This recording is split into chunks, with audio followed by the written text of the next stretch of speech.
Voilà, Madame Anne Lemestre, le Premier ministre Amadou Gon Coulibaly fut l'un des promoteurs du Soro Migido de son vivant. C'est une danse que nous découvrons tous.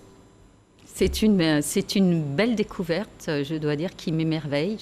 Pour ma part, je ne la connaissais pas. Mais j'ai encore beaucoup à apprendre sur la Côte d'Ivoire.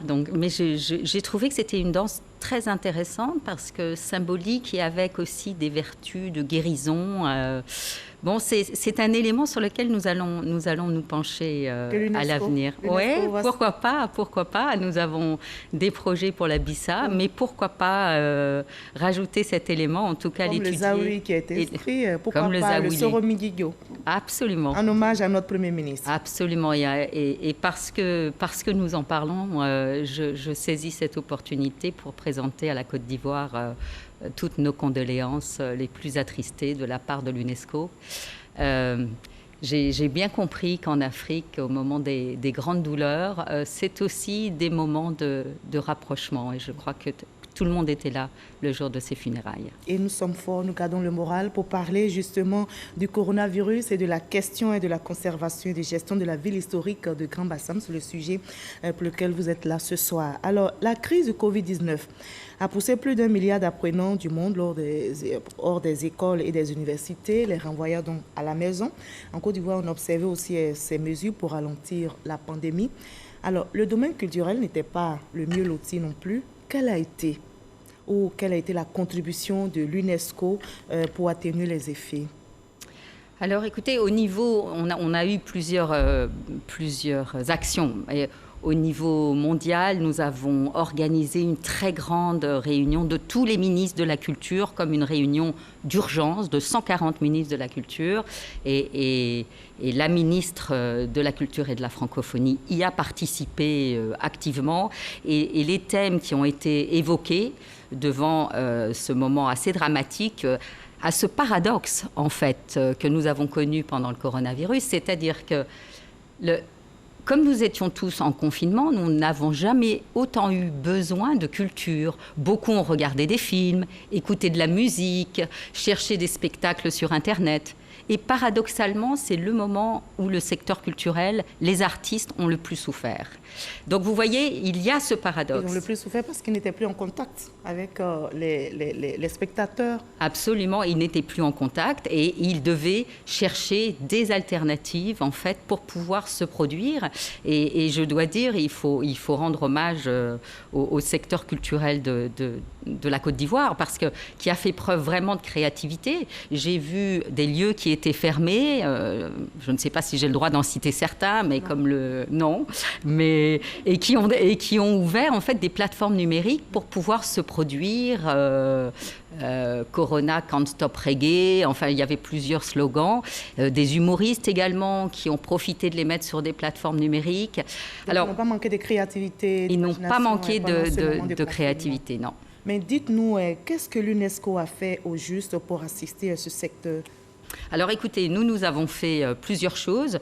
Nous, un petit peu sur le modèle de ce qui avait été fait avec les ministres de la Culture, nous avons fait ce que nous appelons des webinaires pour pouvoir consulter en fait tout le secteur culturel et comprendre en fait les dommages en fait qui avaient été faits à ce secteur, mais comment ils arrivaient en fait par une sorte de créativité, de résilience à faire face à cette situation. Et de ce fait, nous avons mené avec eux une réflexion sur l'économie numérique, parce que ce passage à la digitalisation est intéressant et en même temps, il n'est pas encore construit. Vous voyez, le modèle économique n'existe pas.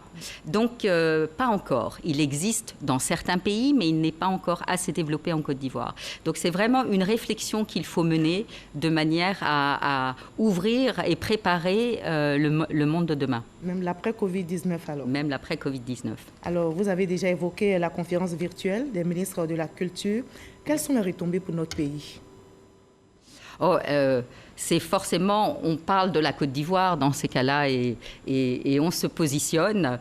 Et je dois dire que ça fera partie des nombreuses actions sur lesquelles la Côte d'Ivoire a toujours été en tête dans le domaine culturel. On va parler maintenant de la ville historique de Grand Bassam. Cela fait 8 ans que cette ville est inscrite au patrimoine mondial de l'UNESCO.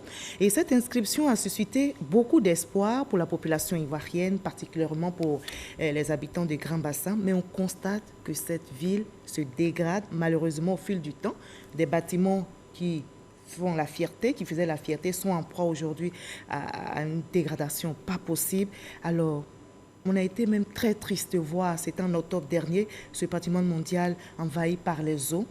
Que peut faire l'UNESCO pour accompagner l'État partie à donner vie à ce joyau? Écoutez, merci. La dernière fois que j'étais ici sur ce plateau, c'était juste après les inondations.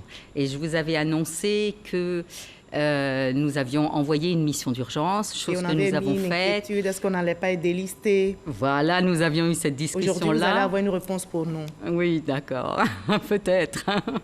Et puis, nous avions établi un plan d'urgence, en fait, après les inondations. Plan d'urgence que nous avons présenté au vice-président, que nous avons présenté au ministre de la Culture et de la Francophonie et sur lesquels nous nous sommes mis d'accord.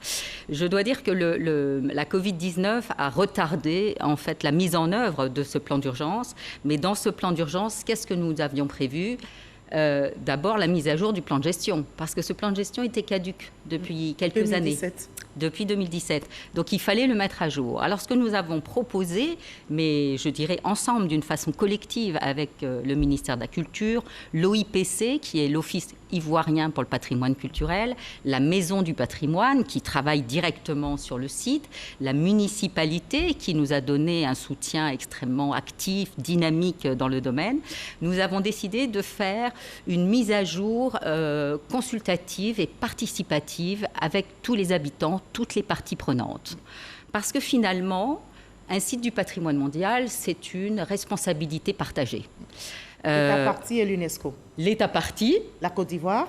L'État partie, mais pas seulement, l'État partie incarné par le ministère de la Culture et toutes les institutions que j'ai nommées, mais également la municipalité, les communautés, les habitants, les usagers. Avec qui vous avez eu des rencontres? Et nous avons lancé justement ces rencontres. Elles ne sont pas terminées. Nous avons consulté les propriétaires privés jusqu'à présent, les comités locaux de gestion, le secteur privé, et nous allons continuer en fait nos conversations les semaines à venir, de manière à mettre à jour ce plan de gestion.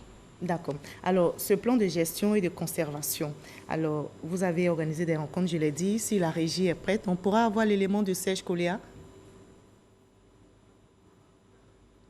Le 9 juin 2012, à Saint-Pétersbourg, en Russie, que Grand Bassam a été inscrite sur la liste du patrimoine mondial de l'UNESCO. De 2012 à 2017, un plan de conservation et de gestion du site a été mis en place. Après 2017, beaucoup de vestiges et bâtiments ont connu une constante dégradation. Aujourd'hui, pour Anne Lemestre, représentant de l'UNESCO en Côte d'Ivoire, il est question de mettre en place un nouveau plan, cette fois avec une forte implication de ceux qui vivent sur les lieux. C'est ici à Bassam que ça se passe et lorsqu'il y a des enjeux, des difficultés telles que des violations sur les textes et les normes régissant les bâtiments historiques, eh bien c'est d'abord la mairie qui intervient au premier ressort. Donc nous souhaitons que les textes régissant le comité local de gestion soient actualisés et je crois qu'il y a un travail qui a été fait dans ce sens. Ensuite, on a parlé du renforcement des capacités des membres de la commission du permis de construire pour pouvoir donc se prononcer donc de manière pertinente sur les projets de construction, de rénovation de bâtiments historiques. Des consultations avec toutes les parties prenantes, notamment la chefferie traditionnelle, les propriétaires privés, les associations et ONG, le comité local de gestion dirigé par le maire Jean-Louis Moulot et la commission de permis de construire. L'UNESCO demande que les décisions concernant les restaurations soient des décisions prises par cette commission des permis de construire. Et si on ne respecte pas, eh bien, c'est toute la ville qui va connaître un développement régressif et qui va conduire à terme à l'exclusion de notre ville historique sur la liste du patrimoine mondial. Le nouveau plan de gestion de la ville historique de Grand Bassam sera validé en septembre prochain. Et ce plan est un espoir pour notre pays. Ce sera votre mot de fin? Oui, absolument. C'est le document qui signera la renaissance de Grand Bassam. Donc on ne sera pas délisté? Non, on y travaille. Et on a la réponse aujourd'hui. Ensemble. Le patrimoine mondial de l'UNESCO, Grand Bassam, la ville historique, ne sera pas délisté. Merci, Madame Anne Lemestre, d'avoir été notre invitée de la page culture de ce 20h. Merci pour votre contribution à notre culture en Côte d'Ivoire. Merci. Merci beaucoup. L'histoire de la Côte d'Ivoire s'écrit avec Grand Bassam. La ville historique est inscrite au patrimoine mondial de l'UNESCO depuis 2012. Préservons donc ce riche patrimoine architectural et urbanistique pour attirer le monde en vue de le contempler et s'enrichir. Très belle soirée. Demain, 13h, retrouvez Hamza Diaby. Moi, je vous donne rendez-vous à 20h. Prenez soin de vous, n'oubliez pas.